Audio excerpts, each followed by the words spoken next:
제 막내 딸하고 친구예요. 저 딸 서울한 친구. 그래서 원래 다른 찬양을 준비했는데 아무도 예배하지 않 그 찬양을 준비했는데 축복해주고 싶어서 네, 찬양을 바꿨습니다. 우리 이 시대에 살아가면서 참 행복했으면 좋겠는데 우리가 젊은 사람들이나 노년에 이르기까지 많은 사람들이 기쁨으로 살았으면 좋겠는데 그렇지 못한 모습을 보게 된다는 것입니다. 우리가 이 나라가 참 잘 먹고 잘 살고 이제 아르바이트만 해도 젊은 층은 먹고 사는데 문제가 없더라고요. 아르바이트만 해도 기본 급여를 많이 올려놔가지고 근데도 여전히 아프고 고통 가운데 있는 사람들이 많이 있다는 사실입니다. 우리가 노인들이 노후에 정말 더 행복하고 수고한 만큼 애쓴 만큼 자녀를 위해 헌신한 만큼 더 기뻐야 되는데 안타까운 소식을 접할 때가 많습니다.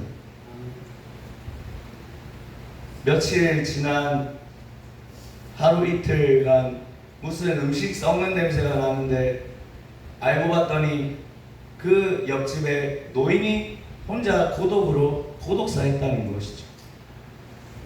노인이 이 나라, 이 민족을 위해 얼마나 헌신했습니까?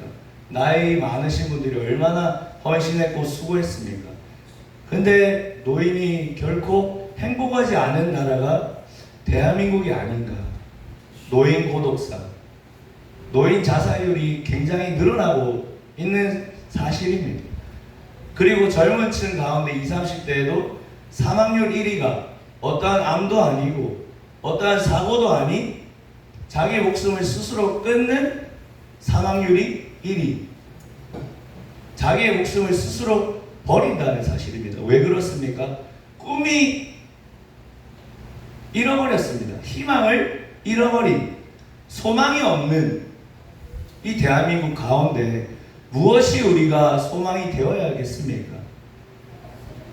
오늘 말씀의 본문에 보면 이 이스라엘 땅에 기쁜 소식이 왔습니다. 그 기쁜 소식은 무엇입니까? 예수 그리스도께서 탄생한 기쁜 소식입니다. 근데 이 이스라엘 이 나라가 하나님 앞에 선택받았지만 참으로 하나님을 등지고 늘 하나님과 멀어지고 늘 입술로는 하나님 하나님 하지만 마음은 하나님께서 멀어있는 이스라엘의 모습을 보게 됩니다. 하나님께서 아브라함과 이삭을 통해서 별을 보여주면서 너의 자손을 이렇게 많게 하겠다 이렇게 했지만 이 가나안 땅을 들어가고 나서 이 통일 왕국 시대 다윗과 솔로몬을 이후에 분열 왕국 시대가 오면서 아수르의 바벨론에 그리고 바사 페르시아에 고통당하고 계속 정신을 못 차리는 거예요. 하나님 앞에 돌아가야 되는데 하나님 앞에 온전히 회개로 돌아가야 되는데 그러지 못하는 모습을 보게 된다는 것입니다. 페르시아 이후로 또 그 헬라 알렉산더가 등장해서 이 이스라엘 땅을 다스리게 됩니다. 이 역사를 잠깐 나눠야 됩니다. 그래야지 오늘 본문에 들어갈 수 있습니다. 이 헬라 알렉산더가 33살에 죽습니다. 요절한 거죠. 그 알렉산더 대왕이 죽고 이 헬라가 나뉘어집니다. 네 국가로 나뉘어지는데 가장 중요한 국가는 이집트의 프톨레미 그리고 이스라엘 위쪽에 셀루쿠스 시리아 그 땅이 가장 중요합니다. 그래서 이 이스라엘 땅을 서로 먹기 위해서 막 전쟁하는 거죠. 처음에는 위에 다니엘이 말한 이제 북방 왕이 이 셀루쿠스, 남방 왕이 이 프톨레미, 이 프톨레미가 이 이스라엘 땅을 지배했습니다. 근데 프톨레미가 약화되자 이 셀루쿠스가 다스리게 됐는데 이 셀루쿠스의 안티오쿠스 4세라는 이 사람이 등장했습니다. 이 사세라는 사람은 바벨론, 아수르, 페르시아, 헬라 이 나라와 별개로 직접 통치를 했습니다. 이전에는 간접 통치를 했습니다. 제사장의 권한을 인정해줬고 제사장을 통해서 이스라엘 땅을 다스렸습니다. 근데 이 이스라엘 땅은 누구를 섬겨요? 이스라엘 땅은 누구를 섬겨요? 유일신 야훼 하나님만 섬기잖아요. 근데 이 신앙 공동체는 이 아수르, 바벨론 이러한 나라들에게 대적하지 않았어요. 왜? 자기의 신앙을 인정해줬기 때문에. 근데 이 셀루쿠스라는 시리아 안티오쿠스 이 4세가 왔을 때는 이제 대적하게 됐습니다. 왜? 자기의 성전을 자기들 멋대로 하고 어떻게 했냐면 안티오쿠스 4세는 이 성전에 이 다니엘 말씀처럼 이 가증한 것이 거룩한 것에 설 것이다. 이것이 이루어졌습니다. 거기에 제우스 신상을 성전 안에 제우스 신상을 세우고 거기에서 제사를 드리고 돼지고기를 제물로 바치는 그러한 악한 왕이었습니다. 이 안티오쿠스 별명이 뭐냐면 자기가 이제 도미티안과 똑같이 첫째 강사님 말씀처럼 자기가 신이 나타났다. 그래가지고 에피파네스 뭐라고요? 에피파네스. 그 유대인들은 이 왕을 인정하지 않았습니다. 그래서 한 글자만 바꿨어요. 에피파네스를 에피파를 빼고 말을 집어넣어서 이 한 글자만 바뀌면 뭐라고 부르냐면 미친놈. 에피마네스라고 하더라고요. 에피마네스. 그래서 유대인들은 이 왕을 자기들끼리 미친놈이라고 불렀다는 것입니다. 왜냐? 자기가 신이라고 주장했기 때문에. 근데 이 안티오코스가 집권하고 나서 마티디아라는 제사장이 있었어요. 마티디아의 제사장 공동체가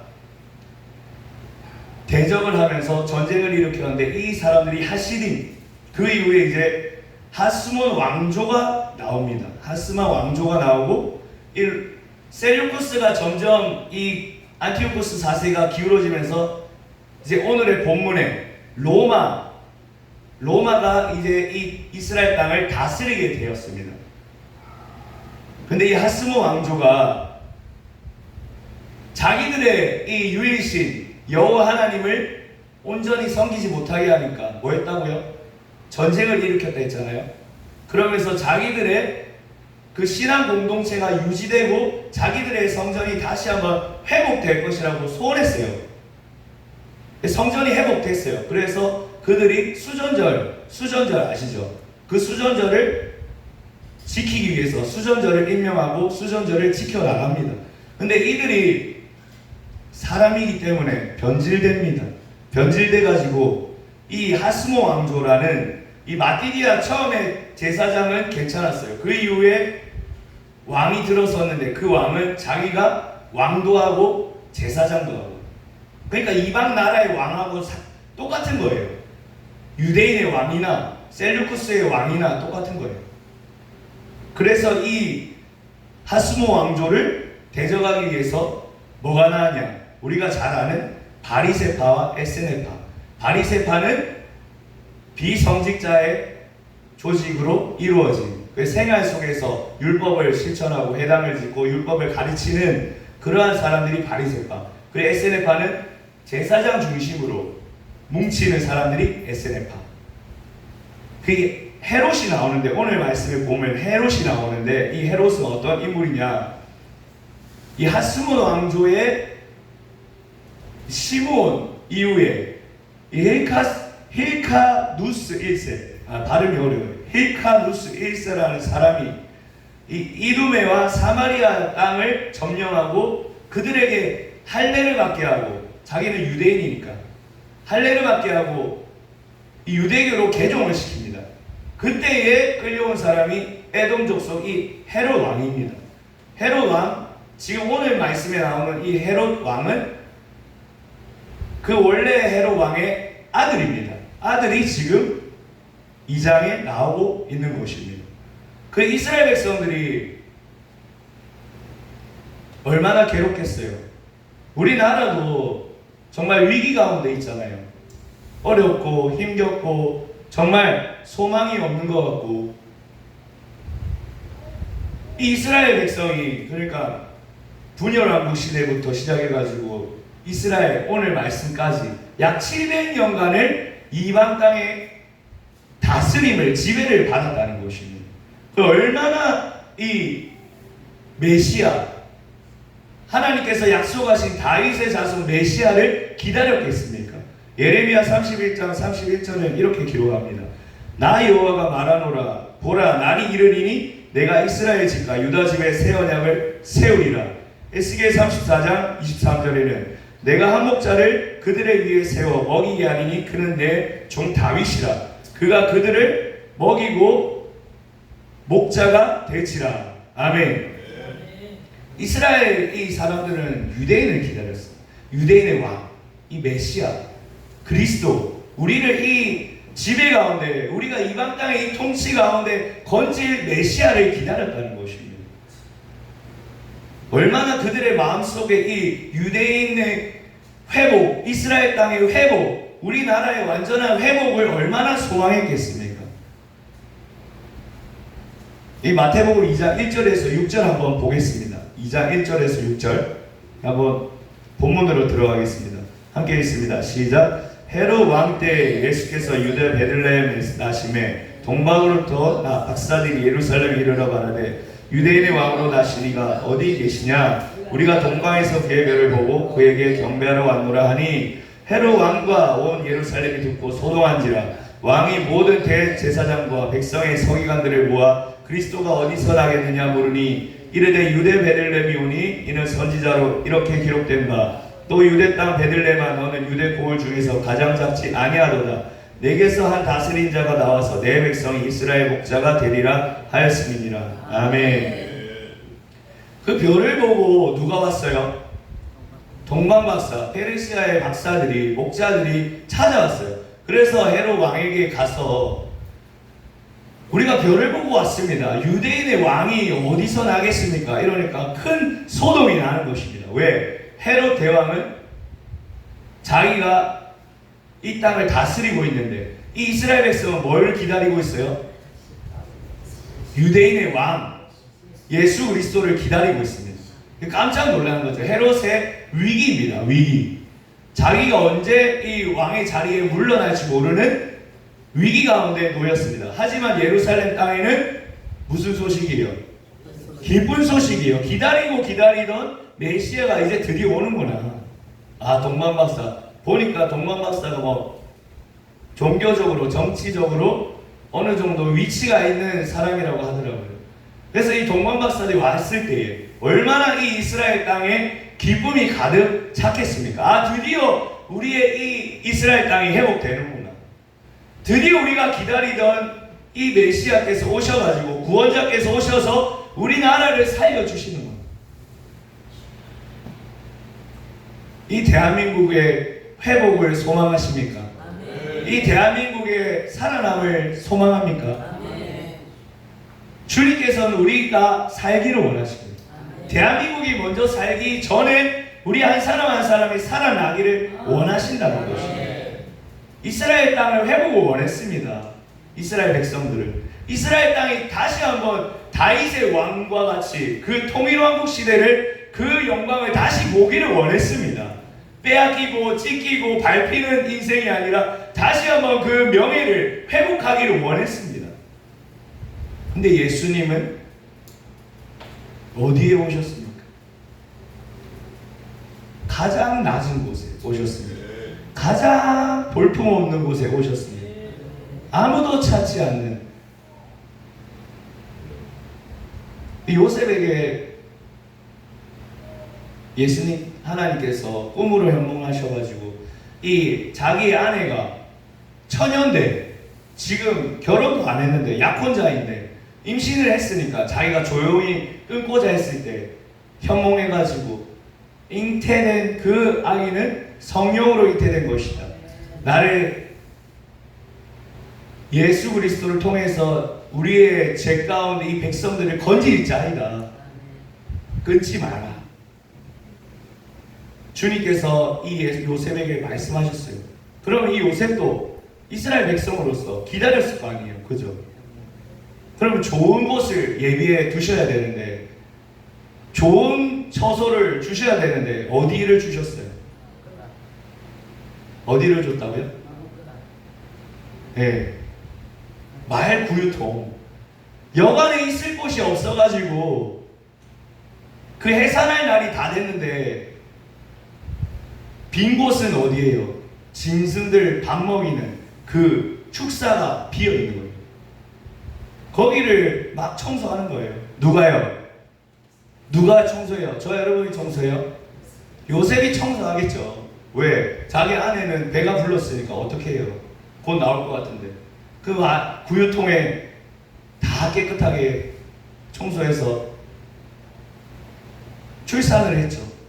근데 요셉이 하나님께서 예수님을 보내주셨고 이 예수께서 우리의 죄 가운데 거짓 자이다, 구원자이다, 임마누엘의 하나님이다 약속하셨는데 어찌하여 이곳에 태어나게 하셨나? 의아한 생각이 안 들었을까요? 적어도 묵을 처소는 주셔야지. 좋은 의사를 안 만나더라도 좋은 방을 주시던가 산파를 주시던가 그러한 좋은 곳을 주셔야 되는데 동물들 자고 먹고 싸고 뒹구는 그곳을 주셨다고. 그곳에서 태어나신 예수님. 우리는 때로 그렇습니다. 우린 예수 믿고 좀 더 좋은 모습으로 보여주기 원하고 예수 그리스도를 믿고 우리는 조금 더 내가 좋은 평판을 듣기 원하고 예수 그리스도를 따라가면서 우리가 조금 더 인정받기를 원합니다. 그리고 우리는 내가 나타나기를 원할 때가 있고 내가 드러날 때가 기쁠 때가 있습니다. 박수 받을 때가 좋을 때가 있습니다. 저 여러분들은 어떻습니까? 저 여러분들을 뭐라 하는 것보다 인정하고 칭찬하는 게 좋습니까? 눈을 뜨세요. 눈을 뜨세요. 주님께서는 섬기는 자로 오셨습니다.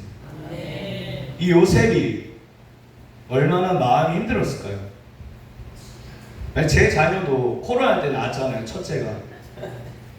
저는 개개거리고 우리 집안 다 장모님도 코로나 걸리고 저도 개개거리고 저는 화장실에서 큰 거 누다가 나오다가 쓰러졌어요. 기억이 안 나요. 너무 힘들어가지고. 저는 못 따라갔잖아요. 코로나 심해가지고. 집사람이 그것도 아직도 말하더라고요. 저한테 혼자 잘 갔다 오라고 그 말했다고. 어떻게 좀 못 따라가는데.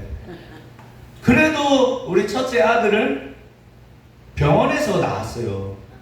근데 하나님이신 그분께서 어떻게 짐승의 그 먹고 싸고 자는 그 비위생적인 곳에 오셨냐 이 말입니다.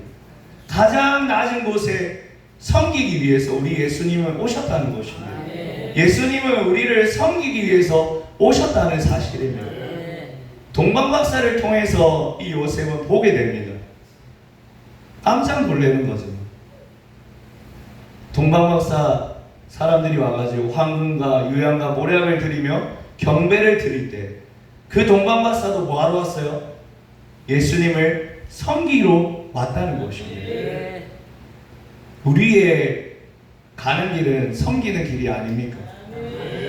섬기는 거 정말 힘들더라고요. 그죠? 세상에서 가장 힘든 게 섬기는 게 아닌가. 왜? 사랑해야 섬길 수 있어요. 사랑해야. 내가 저 사람보다 뭔가 낫다 싶으면 섬길 수가 없어요. 왜? 안 나오죠. 내가 저 사람보다 낫다 싶으면. 내가 저 사람보다 낮은 마음을 갖지 않으면 섬길 수가 없더라고요. 그렇지 않습니까? 인생의 선배님들. 제가 38년 살아왔고 목사 한수 5년, 결혼한 지 5년 살아보니까 섬기는 거 너무 힘들더라고요. 제가 목사 안수를 안 받았으면 목사 안수 받는 조건이 결혼을 생각을 안 했어요. 제가 목사의 길을 안 갔다면 결혼을 안 했을 거예요. 결혼을 하니까 목사를 세우시고 이렇게 안 했다면 과연 내가 사람이 될까? 안 되겠더라고요. 사람이 안 되겠더라고요. 주님께서는 우리를 섬기러 오셨다는 것입니다. 근데 예수님과 함께하는 제자들은 늘 뭐예요? 그들도 이스라엘 백성이에요. 그죠? 누구를 기다려요? 예수 그리스도, 유대인의 왕, 메시아, 이스라엘 땅을 회복시킬 그분을 기다리는 거예요. 근데 이 예수님이 그분이라는 거예요. 자기들이 쫓아다니면서. 그러니까 세베대의 아들 야고보 요한 어머니가 와가지고 예수님, 그 나라가 완성될 때 한 사람은 오른쪽, 한 사람은 왼쪽 세워주세요. 매일 그걸로 싸우는 거예요. 그죠? 너가 크냐 내가 크냐. 예수님이 똑같은 말 계속 반복하죠. 크고자 하는 자는 섬기고, 섬김을 받는 자가 큰 자가 아니라 섬기는 자가 큰 자다. 나는 섬기러 왔지 섬김을 받으러 온 자가 아니다. 섬기러 왔고 나의 목숨까지 내어주고 대선물로 주기 위해 오셨다고 예수님은 고백합니다. 그러면서 십자가에 자기를 완전히 섬기셨습니다. 누구를 위해서요? 저와 여러분들을 위해서. 나 한 사람을 위해서 섬겼습니다. 이 제자들은 부활하신 예수님을 3번 만나고도 정신을 못 차려요. 꼭 우리의 모습과 같아요. 그럼 얼마나 부인하는지. 섬겨라고 그렇게 했는데도 아내를 섬길 줄 몰라요. 남편을 섬길 줄 모르고 자녀를, 내 옆에 지체를 섬기기보다는 맹수처럼 이빨을 드러내고 숨긴 발톱을 꺼낼 때가 얼마나 많은지.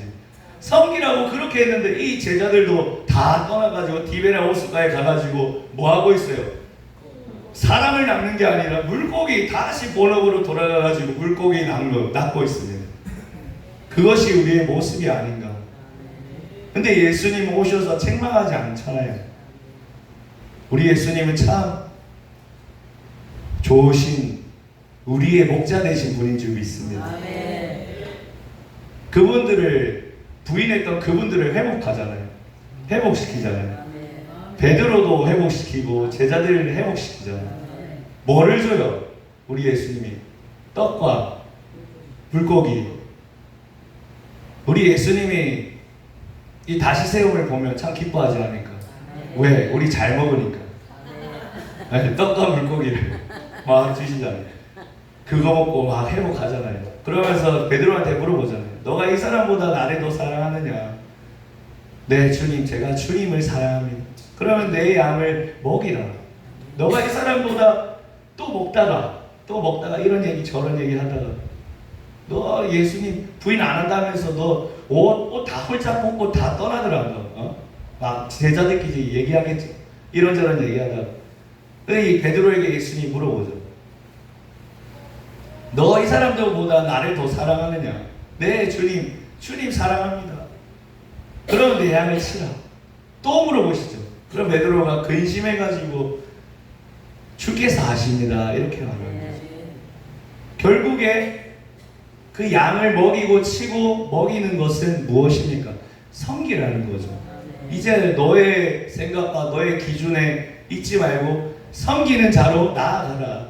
예수님의 제자이면 예수님과 똑같이 섬기는 자로 나아가라고 주님은 말씀하는 것입니다.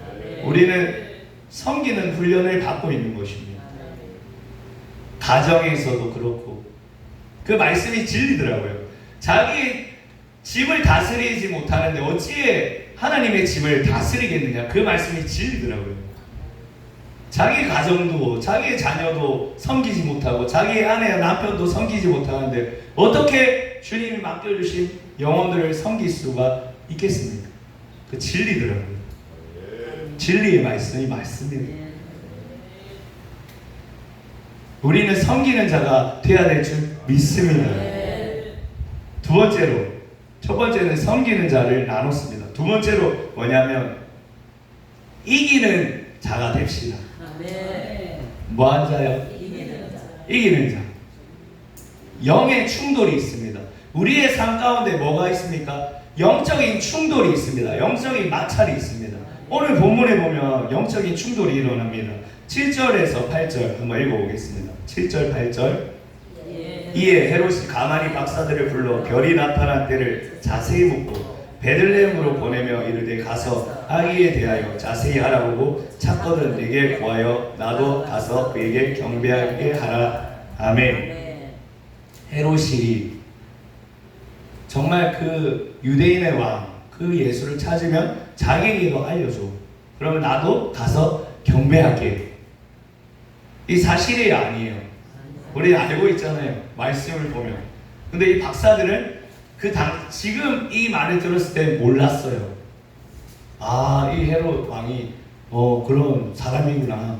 왜 헤롯 왕이 이 유대인들을 위해서 성전 건축, 축구장 4배 크기의 성전 증축을 막 하는 46년간 이 성전을 막 만드는 그런 사람인데 그렇구나. 그 경배하려고 하는구나. 근데 이 12절에 보세요. 12절 한번 읽어봅시다. 12절 시작. 그들은 꿈의 헤롯에게로 돌아가지 말라 지시하심을 받아 다른 길로 고개 돌아가니라. 아멘. 주님께서 꿈으로 말씀하십니다. 꿈으로 알려주시잖아요. 고국으로 돌아가라. 헤롯이 죽이려고 하기 때문에. 누구를요? 예수 그리스도를. 예수 그리스도를 죽이려고 하기 때문에. 왜? 예수님은 이미 태어나셨는데 지금 힘이 있어요? 없어요? 완전한 인간이에요. 10달 동안 엄마 뱃속에서 갓 태어난 완전 핏덩이에요. 예. 완전 힘이 없어요. 그냥 손에서 놓치면 금방 즉사해버린 갓난애기예요.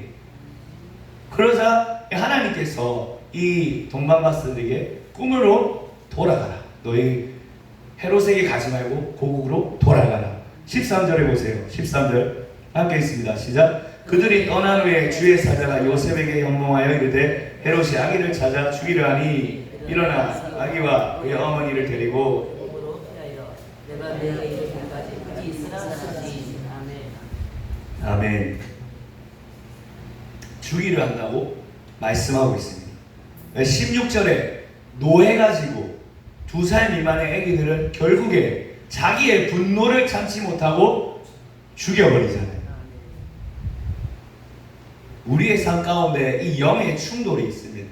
영의 마찰이 있습니다. 우리가 이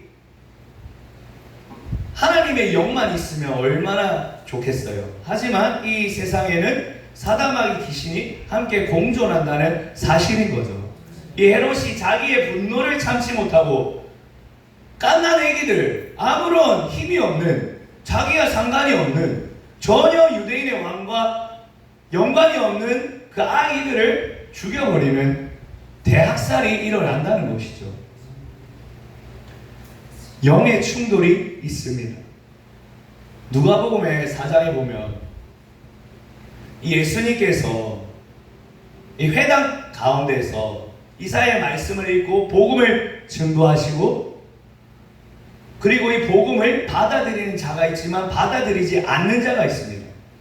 받아들이는 자들은 그것을 기쁨으로 받지만 받아들이지 않는 자는 뭐가 있어요? 영의 충돌이 있습니다. 그래서 그 예수님을 낭떠러지로 막 몰고 갑니다. 몰고 가려고 떨어뜨리려고 할 때 예수님은 그들을 불러내려서 심판하지 않았습니다. 누가복음 4장 30절에 보면 지나가셨다라고 말씀합니다. 지나가셨다. 왜? 그들을 심판하는 게 예수님의 사명이 아니기 때문에 하나님께 맡기고 지나가셨다. 근데 우리는 내가 심판자가 되어서 내 아내를 심판하려고 하죠. 내 남편을 심판하려고 합니다. 예수님과 같이 지나가지 않습니다. 내 자녀를 심판하려고 하고 내 지체를 심판하려고 합니다. 예수님처럼 지나가지 않습니다. 예수님은 자기의 일을 분명히 하셨습니다. 자기가 가야 될 길을 분명히 하셨습니다. 자기는 심판자로 오신 것이 아닙니다. 자기는 생명을 주기 위해서, 영혼을 살리기 위해서, 자기를 내어주기 위해서 대성물로 한 사람을 건지기 위해서 오셨다는 것을 분명히 아셨습니다. 로마서 12장 21절에는 이런 말씀이 있어요. 악에 지지 말고 선으로 악을 이기라. 우리 너무 잘 알죠.